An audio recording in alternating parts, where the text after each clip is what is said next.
What's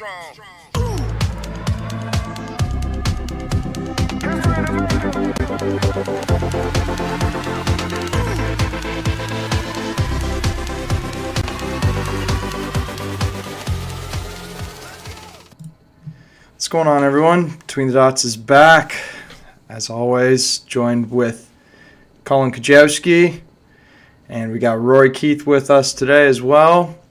How you guys doing today? Oh, doing good. Good to be back. Missed you guys the last 2 weeks, but folks, you got a new hoodie on. I finally got some merch as well. There we go. So there we go. Joining you guys for that. Feels official now. Yeah, the blue looks good. We got to get it in some Sens red, though. But you like the blue and white, eh? Oh, yeah. Yep. You bet. So, how you doing, Keej? Good.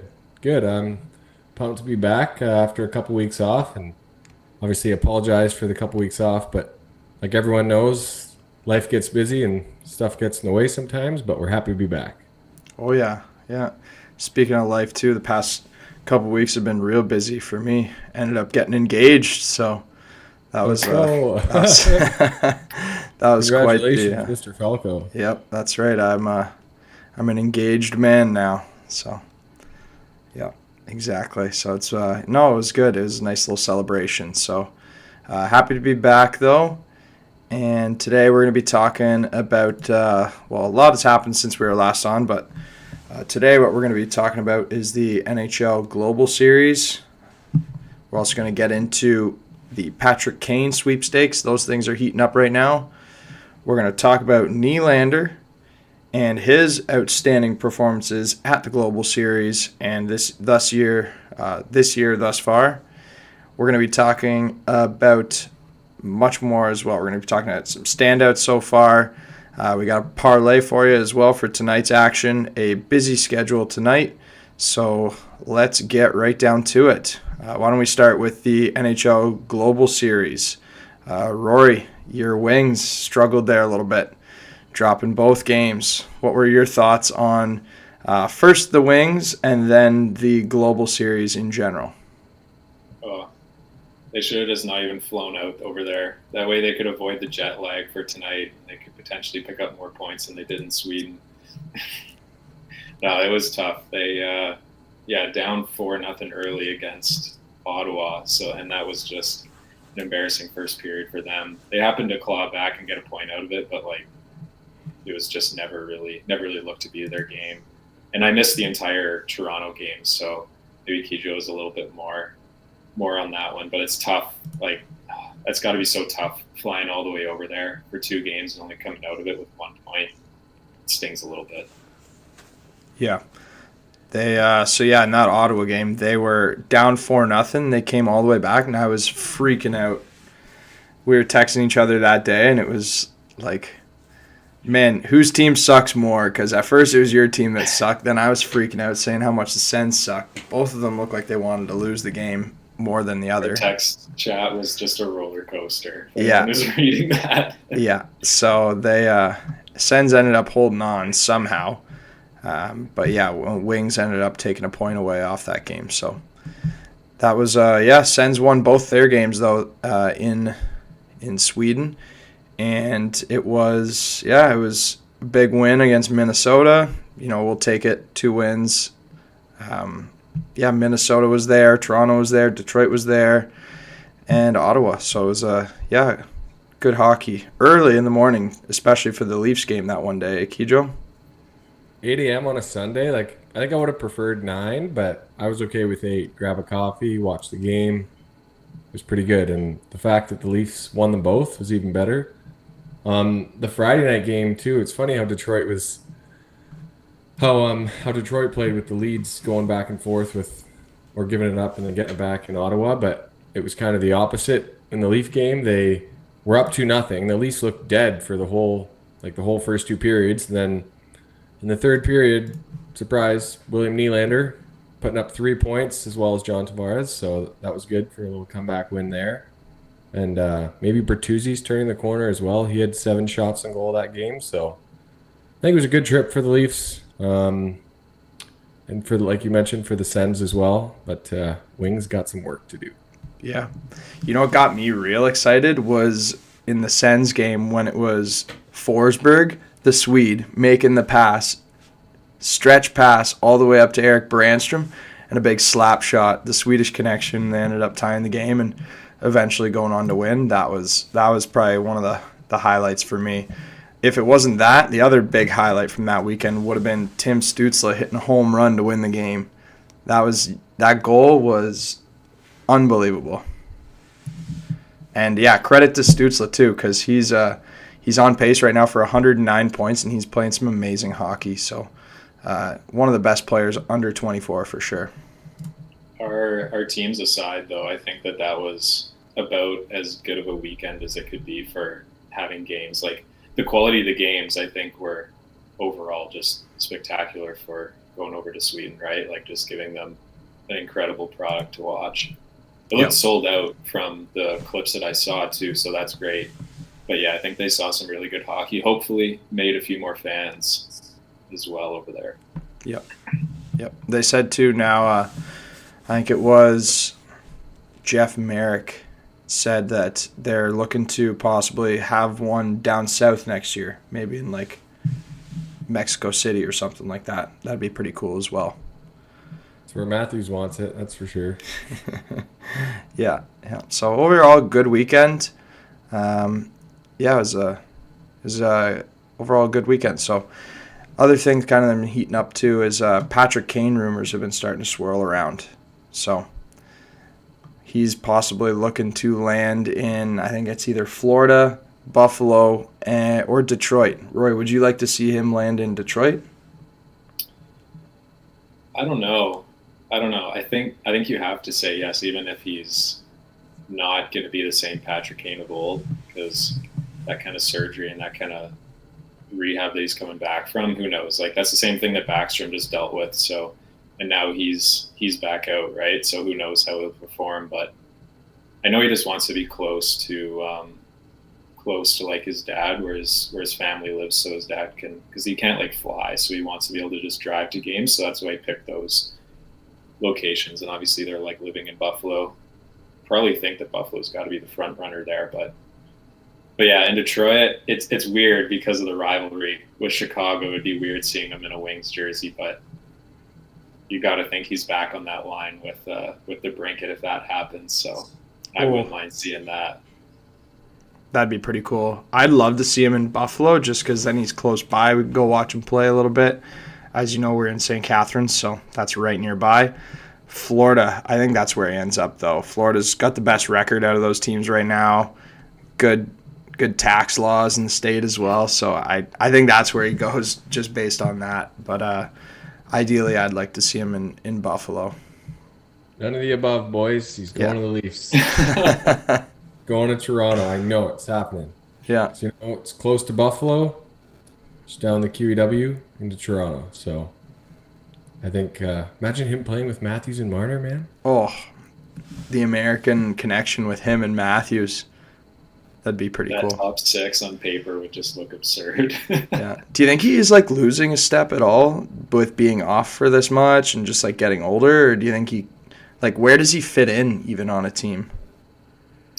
I don't know. Like, he's skating now, but yeah. I think it's the amount of like training and stuff they do and how everything they do for recovery from these surgeries. Like I feel like a long time ago it was like if something like this happens to you, it takes forever to recover, but they have so many specialists and doctors and they know exactly like how far to push themselves in recovery, I think. So I don't know. I mean, he's getting a little bit older, so maybe it'll slow him down, but I think we'll see the Patrick Kane of old. Do you think he still fits in on like a second power play for a team, Roy? Oh, for sure. I mean, it's like a hip surgery thing, right? And Patrick Kane's never been like a fast player, I wouldn't say. I'd say like most of his point, like it comes from his skill with his hands and his brain mostly. So like I don't think that's gone. I think he could still be power play 1-2, right? Like even if stuff's kind of bothering him, just go full OB, kind of stationary, and then you're just finding the lanes, you know? Yeah. Yeah. So he doesn't have to skate around too much on the power play, but his skill is still like top 5 on any team, I would say.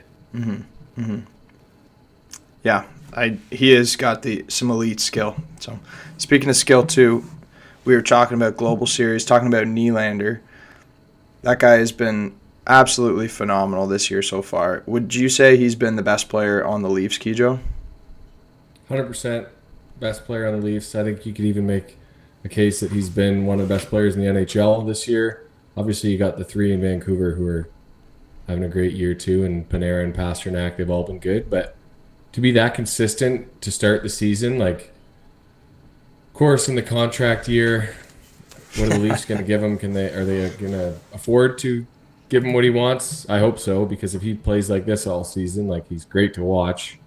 Yeah, I don't know. Nylander has been fantastic and 100% in my eyes the best Leaf so far this year. Do you think he's kind of playing himself out of Toronto, or do you think that they're able to sign him and keep him around? I don't know. To me, he's like the perfect player for Toronto. Like, he doesn't get caught in all, like, the media comes in. I don't know if you guys watch like Nylander interviews, they're like he just scores that big goal in Sweden. It's got to be one of the biggest goals of his career, if not the biggest goal. And they're just like, yeah, how does that feel to do that in your home country? And he's like, yeah, it was good. Yeah, it was good to do that. It's just kind of like he's just, I don't know, his emotion. He doesn't let them get the best of him, which is good for somebody in Toronto. As we've seen over the years, reporters ask him questions and they just lose it. And I think he's the perfect guy to be in Toronto, but as for him playing himself out, I don't know. If it was one more year from now, it would for sure be a no, I think, because if you don't have the John Tavares contract. But I don't know. They got to do whatever they can to get him back. Yeah. I'm on board with bringing him back, but it's just like, what's the recipe for building a team that's built for playoffs and to win the cup? Like, if you do sign him, you're not signing him for less than $10 million, and that makes it that you would have next year 4 guys making over, most likely, close to $45 million on the team, with Matthews' new contract kicking in at 13.25. You get John Tavares making 11, Marner making 10.9, and if Nylander makes 11, there's your $45 million right there between 4 players, which is just like, that does not leave a lot of room for other guys on the team. Like this year, so you're gonna have cap freed up after this year with Bertuzzi leaving and Max Domi leaving, and possibly Klingberg leaving, TJ Brody. So all that's gonna get freed up, and you'll have that to at least attempt to sign Nylander and possibly some other key pieces. But like, it's tough to say if that's the correct strategy, and maybe like somebody else has to be on the out if it doesn't work. But it's I agree, like, he's been so good this year. It's like, if he wants to be there, you got to bring him back because he's been that good. And some GMs are even saying he's worth as much as 12.5 on the high side. On the low side, some GMs also say he's worth just more than 9. But on the high side of things, some are saying he's worth 12.5. So it's how much is his contract going to be, do you think? I think, honestly, 10 million. I think 10 million is fair. I think a lot of the NHL players too, like, they want to be in that. They want to be the top paid guy. They want to be up there, and he obviously deserves it after what he's done. And the past few years in the playoffs, where guys like Marner and Matthews have struggled a little bit, Nylander's been there, like, year after year. I know they haven't had the success they wanted to, but Nylander has had no problem performing in the playoffs. So now he's bringing it into the regular season. I don't know. I think a $10 million contract's fair for him. Yeah, that's definitely his strongest, like, one of his strongest arguments, is that he's always maintained that pace and always maintained, like, those points in the playoffs. Yeah, I don't know. It's going to be interesting. I think that he at least tests free agency. I like to think that he'll be curious enough to see what he could get out there before re-signing. Yep, it'll be curious to see. Like, last year he finished with 87 points in 82 games. So this wouldn't be the first year he's finishing over a point per game. The year before that with 80 points in 81 games. So, like, he's clearly, like, pretty much right almost in the thick of his like prime, maybe coming into it still a little bit. And it's like this year, I mean, he's hit new levels, 27 points so far in 17 games, and just been outstanding. So we'll see what that nets him in the offseason. Does he still have that point streak from the beginning of the year too? Yes, sir. Yeah, that's crazy. He does. I got a good question for you guys. You're starting a team tomorrow. Who would you rather have, Mitch Marner or William Nylander? That's easy for me. Based on what I've seen this year and last year and in the playoffs, I'm going to go with William Nylander.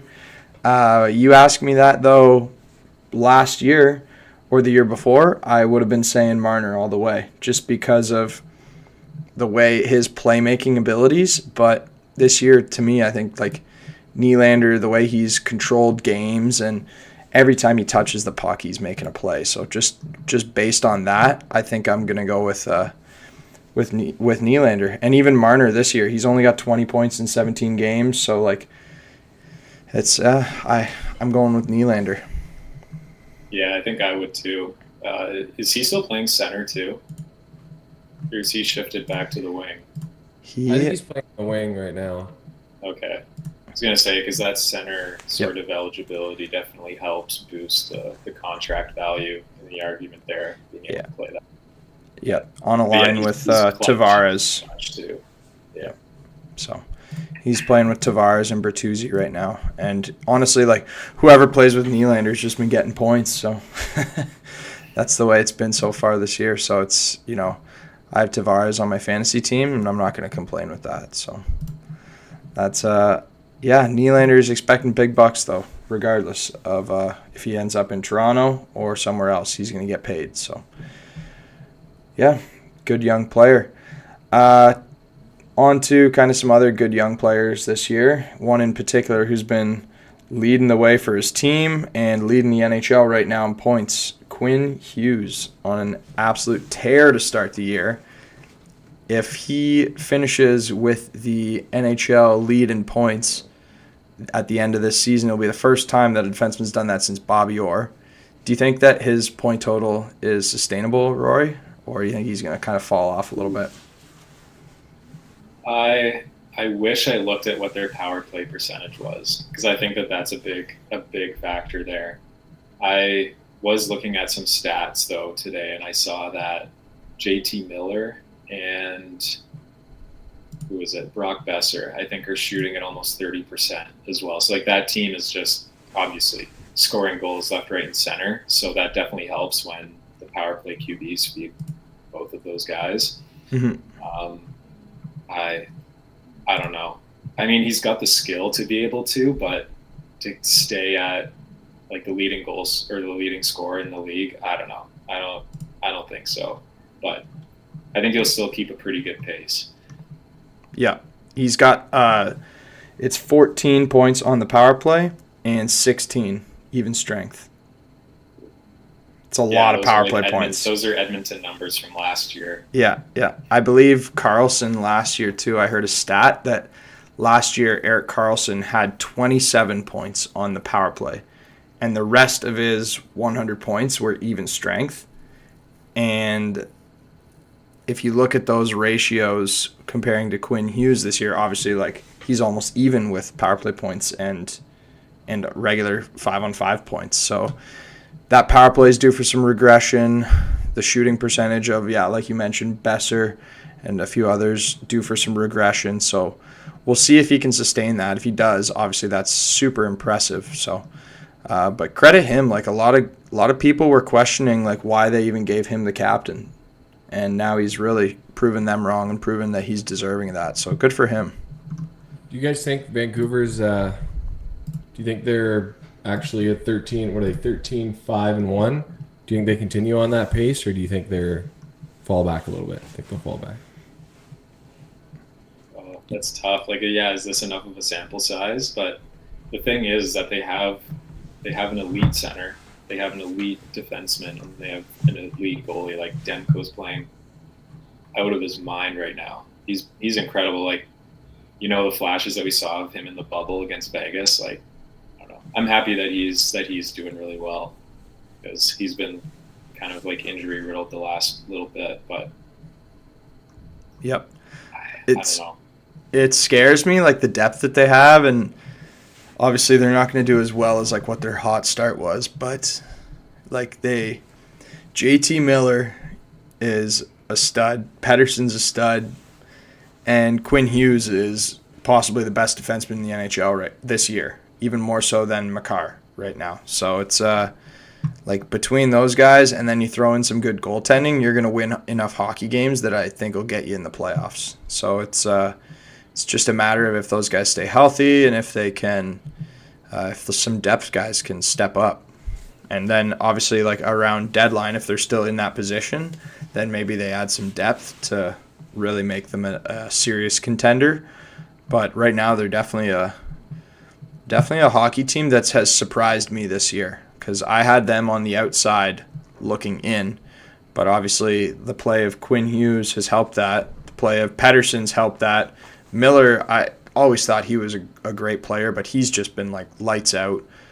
Great leader for that team, and just like overall they've been solid. So it's I'm surprised by Vancouver that this year, because I had them on the outside looking in, but at the same time, like good for those guys. So yeah. So Vancouver, they're doing well. Obviously, a few other guys who are doing well this year too. We got talking specifically about players who are under 24 here. Connor Bedard's actually lived up to a bit of the hype so far. What do you guys think of his play? I haven't watched any of Chicago. I'm not gonna lie, and I haven't watched any of Bedard. He is in like super high like analytics, like in the 95th percentile for a lot of the analytical categories there, like chances created, things like that, and just like he's getting his goals on pace for 40 goals. So yeah, I mean that's crazy. That's crazy as an 18-year-old. Yeah. He doesn't have a lot of skill around him either, so you know that he's not like benefiting from other players. He's actually creating a lot of these goals himself. Yep. Yeah. So where would you rank him, Kijo, if I asked you who is the best player under the age of 24, all right? There's still like Quinn Hughes, you got Jack Hughes, you got Bedard, you got Stützle. All right, those are like the key kind of four guys. Who do you have ranked number one out of those four? It's a lot of good young hockey players. I think it's Jack Hughes for me. He really, over the last couple of years, he's just turned into an elite goal scorer, playmaker. He's just, I think, in my opinion, he's turned New Jersey back into like an elite team, and I just think he does everything that you want a superstar to do, and at such a young age, he's just going to get better. But yeah, obviously his brother's pretty elite too. Bedard just coming into the league. Who knows where he's going to be in 2 years, how many points he's going to be putting up. On a side note, though, Roy, I also haven't watched very many Chicago games. The odd Bedard highlight, but don't think I'm staying up to watch the Hawks. But yeah, no, for me it's Jack Hughes. Yeah, and he had that MVP pace too before he got hurt this year. Like people were saying he's going to win MVP. So I was wondering about that. Like I just thinking back to previous MVP winners, like how many of them missed like 10 games, and like how do they end up stacking up? I don't know those numbers come back next week with that, but like I wonder if he could still win it if he ends up with 71 games and he's not like the leading point getter, but he's like top 5 still.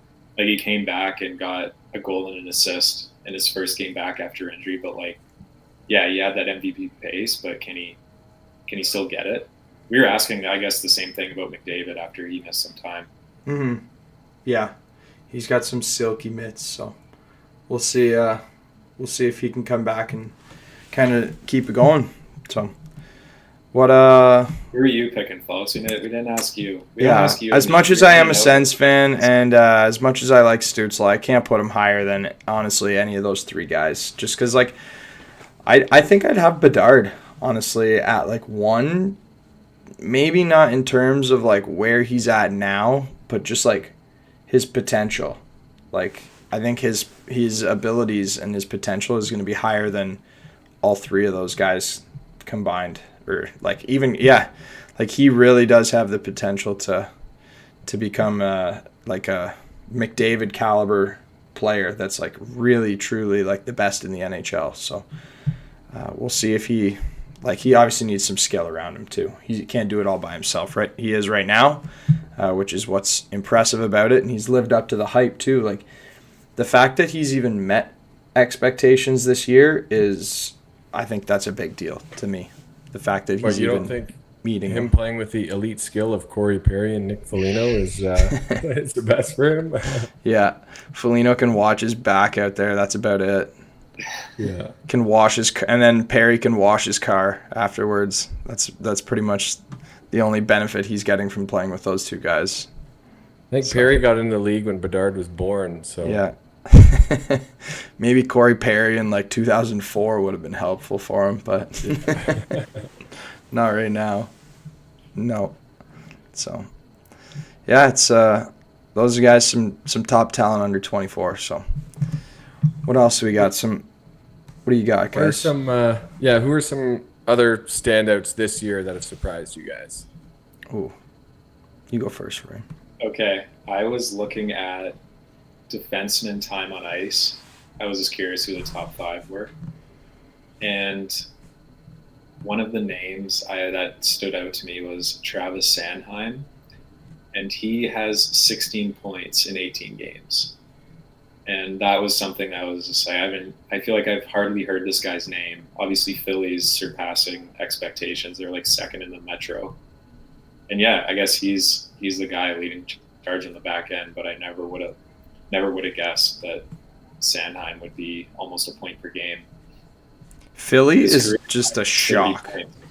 I'm shocked that Philly's doing as well as they are too. Like that's just, I thought for sure they'd be out of it by now, and they're actually right in the thick of it. So it's a better record than the Sens. So it's shocking. So credit them. Credit I believe Sean Walker's there now too on defense, and just like the way that Tortorella has him playing, it's just wow. So yeah, kudos to them. One guy that's kind of standing out to me so far, NHL standout. Like he's going Sens, yeah. I'll try to stay away from Sens. It's tough to say. Like I'm surprised by this, but like Kyle Connor leading the league right now in goals. Like I'm not really surprised by that, but just like impressed to see him doing well. I think Winnipeg too is got some good young players on them. They still need to put it all together. Just like Perfetti's looked really good though. So I like what Winnipeg's got going on. They just like solid D as well too. So overall, like Winnipeg, I like them, but I can't say I'm really surprised with Kyle Connor. No, like just think the biggest surprise for me this year has been JT Miller and Quinn Hughes still. I know we were talking about them a lot, but I think those guys are just like, well, early season MVP candidates for sure. Yeah, it's crazy though. Based too on like, I was trying to think of who mine would be, and I think everyone that you guys have mentioned, they've had good years, but like Jesper Bratt, that guy is so underrated. I don't know, like, is he a flashy guy to watch? I don't know, but he's always putting up points. Like, I'm just looking now to be 10th in league scoring. Last year, I believe he was around a point per game. Obviously, he's playing on a good New Jersey team, but I just think he's a player that's really underrated, and that's why the underrated players obviously are always a bit of a surprise, but he might be one for me. He's 10th in league scoring right now. Mm-hmm. I'm also shocked at how good Florida's been. Like I was thinking they're missing playoffs this year. Like they finished eighth last year. They play a lot of hockey in the playoffs. Typically, a team will come back exhausted from that, looking a little sluggish. And here they are, second in the Atlantic, and they got like Sam Reinhart's playing amazing.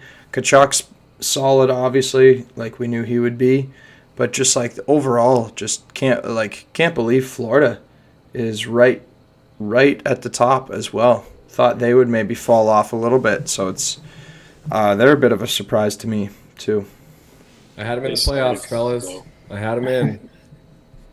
Lots of time. I need lots of things to change if I'm going to be close to right. Yeah, exactly.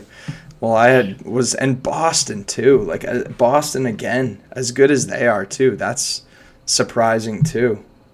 How about Washington? We were trash talking them at the start of the year. Then they just flipped a 180, and now they're right up there too. Yep.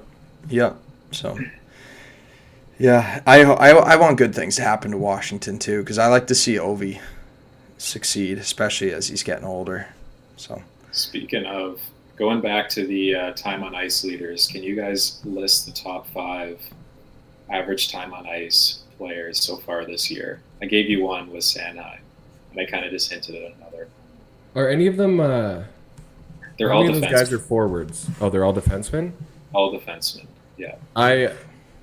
I'll take a guess, but I'm curious to know where Connor Bedard ranks on that, because I feel like the limited amount of Chicago Blackhawks games I've watched, he's been on the ice for like long shifts. So he might not have as many over the game, but I feel like he's on the ice for a long time. In terms of defensemen, though, let's see if we can get him. Who's up there? It's got to be Makar. I got Yossi as one. Are we 0 for 2 there? Yossi is 6th. Ooh. And Makar's not on it? Makar's not even... He's 23rd. Okay, what about Quinn Hughes? Where's he fall on that list? That would have been my next guess. 13th. 13th. Wow. Hedman's got to be there. No, Hedman's not on there either. Okay, hold on. I'm gonna get one of these here. Yeah, we gotta at least get one. I thought Yossi was for sure on there. Is one Jake Sanderson? No. Okay. Had to get a Sens guess in. Think more. You guys are thinking more like skilled guys. Think more like all round. Right, because he's got to play PK. Power play and the PK. Yeah. Miro Heiskanen. Heiskanen's 5th. Yeah. Yeah. There we go. Sanheim's 2nd, by the way. Okay. Is Noah Dobson? No. That's a good guess, though. He's I like 10th. that. He's 10th. That was a good guess. 10th. Okay. Do you want me to round it out? How about who's Theodore? Shea Theodore. Where's he? No, he's not top 5. I don't even see a forward. I don't even see a forward in the top 50. Where's Morgan Riley on that list? Yeah, maybe. He's at 8. Yeah, he plays a lot of minutes. Mike Matheson is 9th, and then Dobson's 10th. Then Chikrin's 11th. Okay. What about, do we say McAvoy? Is McAvoy up there? No.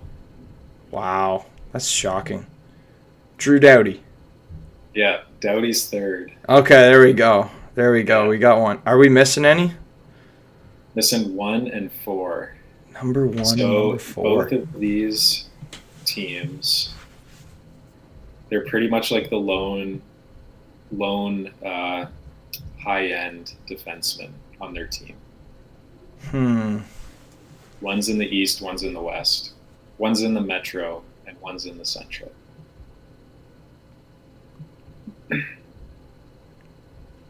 Carlson? No, not Carlson. I know it's not Chris Letang, because I feel like him and Carlson split it up there. Yeah. Exactly, yeah. It's too much shared time.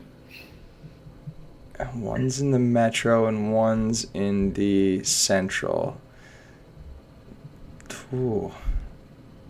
The Central. Is that Oh, it's not. It wouldn't be like Brodeen, would it? No, He's I up think- there, but no, it's not him. no, yeah. I think I just I've got this guy's jersey autographed at my house. Who And is he it? plays for a team it's John Carlson. Yeah. John Yeah. Carlson. Wow, I looked it up. that's I couldn't surprising. All right, so then tell me who number 4 was. Seth Jones. Seth Jones. That makes sense. Yeah, that makes sense. I looked at it. There's nobody else other than him to play the minutes, so Exactly. yeah, that's why. It's not that he's deserving necessarily of that much, but when you don't got anybody else, yeah, I cringed wild, a little bit though, the considering forwards. the high end. yeah, that is wild. The That is forwards crazy. time on ice. That's crazy. Nobody in the top 50. Yeah, Yeah. Did you That look is- at who's number 51, Rory? No. Don't look, Phelps. Don't look. Phelps has got to guess it. it's got to be Stützle. It is. Is he- Really? Yeah, Yeah. I know Sens have been there. I saw a stat the other day about him. He's leading all forwards, I'm pretty sure, in time on ice. They've been Stützle, then Wow. McDavid Yeah. at 53. they've been giving him like 20, 21, 22 minutes a night. Yeah, his average is 22-20 a game. Oof, that's a lot of minutes. I like it though. I like it. Yeah, they've been putting him out in all situations. So on pace for 109 points right now. So All right, smash is over. Another quick one for you guys. Who is? I gotta go back. Who's got the worst plus minus in the league? Timo Meyer. Ooh. Not Timo Meyer. Oh, he's got to be close. Okay, it's got to be somebody I'm gonna from. go with Ferraro, defenseman on San Yeah, Jose. San. I was gonna say there's someone no from way San you Jose. looked that up. You had to. No, I didn't. No. I just picked the Mario? defenseman that probably played the most minutes on the worst team. Mario Ferraro. He's a minus 18 in 18 Come games on. played. Oh, going for the green jacket. Yeah. Followed by Philip Zadina, minus 17, and rounding off the top 3, another Shark, Thomas Hurdle, Oh, minus 15. just all the Sharks. It's cold Matty there. Beniers, 4th on the list, a bit Jeez, of a yeah, he's had a shocker. tough Really? year. Yeah, minus 15 in 20 games played. yeah, yeah.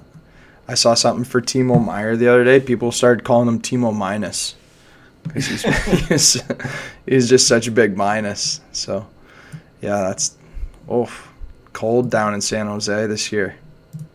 Got any trivia for us, folks? No trivia. I do got a parlay for you though. Let's So. go. Let's hear it. All right, parlay for tonight's action. There's a lot of games on tap. We're going with this is a bit of a greasy one. We got the under in the Vegas-Dallas game. We got the under in the Sabres and Capitals game. And we got the under in the Rangers and the Penguins game. So put $10 on that. That'll pay you $68. So reason for all those, we got the under in Vegas-Dallas just because Ottinger at home and a good Vegas team, defensively speaking. They're pretty sound. So under there. Under in Buffalo-Washington. No Tage Thompson, no Kuznetsov. In Washington, they've given up the 6th fewest goals this year, and they don't score a ton either. Now you watch, they're definitely going to hit the over now that I just said that. And then lastly, under in the Rangers-Pittsburgh game. And that one's going to be a Jari versus Shesterkin matchup. So under in all those games tonight. Get your bets in. Leave it to the guy that just got engaged to pick all the unders. Just got to play right. it safe. That's right. Yeah. We won our last parlay, so it's and we are hot this weekend with a couple Global Series bets. So it's hopefully that we just ride that wave into this week. You were hot with the football bets on Sunday too, so lots of pressure riding here. Maybe it's should just switch my gambling habits to be football, not hockey. Start a football podcast next. All right. We got Anything else on tap here tonight, guys? What do we got? We got. I love looking at all the stats, who's where, and the like. Yeah, we did some fun little trivia tonight too. That was good. This Throw in one's some more trivia questions. That was okay. good. This one's a tough one. I'm not gonna pick the number one guy in the league, but who do you think has the highest shooting percentage? Oh, didn't we kind of just cover? It's Did you say Besser? it's Bet, isn't it Besser or JT? No, JT Miller's 7th. Oh wow. So JT Miller, he's 7th, but keep in mind, like, he's got the most shots. It's JT Miller and Brock Besser based on their shot, like the amount of shots they've taken. Like, that's why I'm saying the guy in first, he's taken 2 shots and he scored on both of them. He scored on both of them. But we'll go minimum 10 shots on goal. Who's got the highest shooting percentage? Is it Pasternak? No, he shoots too much. Connor Zary. Honestly, these will be, I don't know. One of these guys plays for the Leafs. He's got a pretty good shooting percentage. Nice. Yep. He's 6th. Ooh. He doesn't take a lot of shots either. No, he doesn't, but he scores when he does. So Yeah.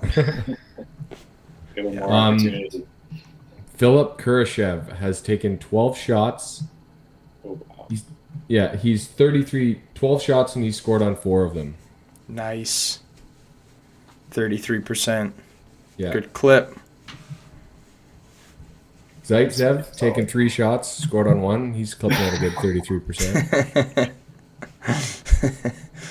Zaitsev, man, thank gosh that guy's out of Ottawa. Okay, this one will be kind of surprising, I think. Which goalie has faced the most shots? Ooh. So he's got to play a lot of games, obviously. He can't have any tandems in there. It's got to be like Demko. Demko's got to be up there. He is 8th, I think. Okay. Maybe not. Is it? Oh, I bet it's Jonas Johansson because he's played all the games. He's played every game? No, but a lot of them. Oh, okay, that makes sense because, yeah, he's ranked first, and he has faced 60 more shots than Mackenzie Blackwood, which probably would have been one of my first guesses because that Sharks team obviously just gets peppered every night. I can 100% honestly say that I did not look that one up either. That was a guess. That's a great guess. Yeah, no, I was surprised to see that more from like a Tampa Bay perspective as opposed to the goalie perspective that they just gave up that many shots. But that makes sense. He's played a lot of games. Yeah. San Jose's luck just terrible this year. So we'll see if they can turn it around.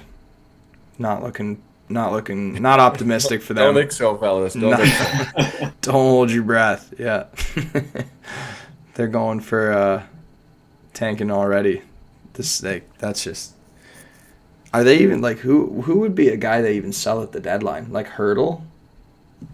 Like is he an option even with his contract? The top guy. Ferraro. Because of like contracts expiring. Right. That would be a good pickup actually for a team. He's got 3 years left at 3.25 though. So that's not that's a great contract to have him under. Like that's fantastic. And he's 25. Like I'd take him on Ottawa at that price. We're really showcasing our hockey knowledge tonight, I feel like.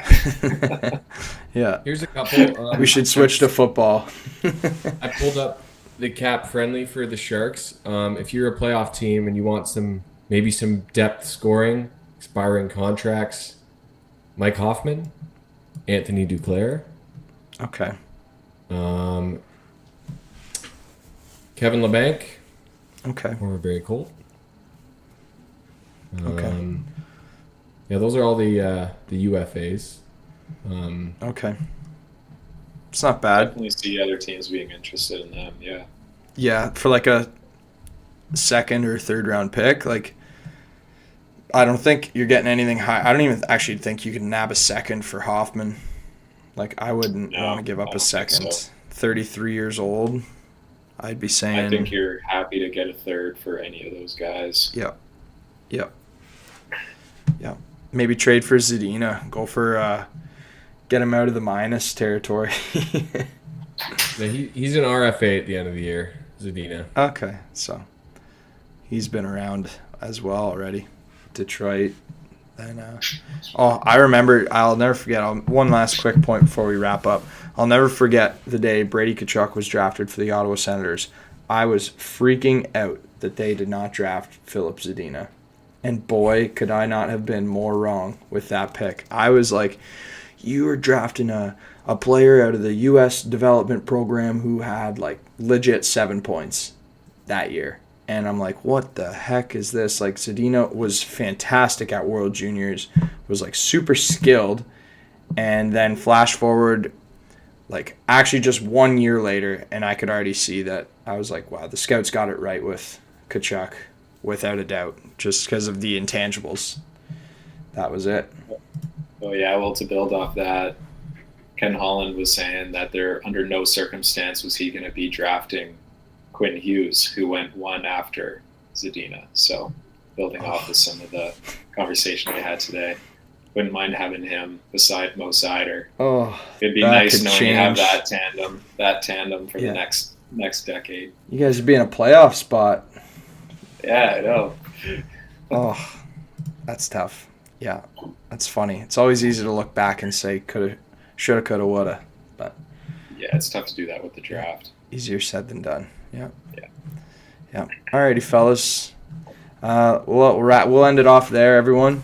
Thanks so much for listening, and thanks for watching on YouTube. If you are listening or watching, make sure you do head on over to YouTube and subscribe.